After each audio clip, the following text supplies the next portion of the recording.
ناظرین، آپ دیکھ رہے ہیں انڈس ڈیجیٹل نیوز اور انڈس ڈیجیٹل نیوز کے کراچی اسٹوڈیو سے میں ہوں سید سلیم اللہ۔ انڈس ڈیجیٹل نیوز پر وقت ہوا ہے بلدیاتی خبروں کا، اور بلدیاتی خبروں میں district municipal corporation Karachi west. آئیے خبروں کی طرف بڑھتے ہیں۔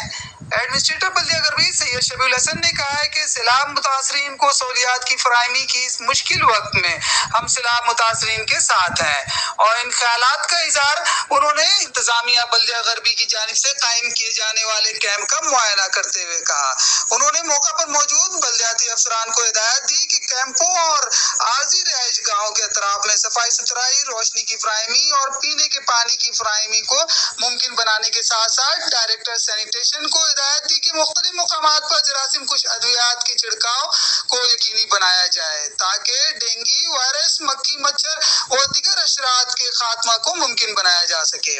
متاثرین سیلاب کو عارضی رہائش اور امدادی کیمپوں میں کسی بھی قسم کی مشکلات نہیں ہوں۔ بعد ازاں ایڈمنسٹریٹر بلدیہ غربی سید شبیع الحسن نے پی ایس کے صدر اور علاقائی معززین کے ہمراہ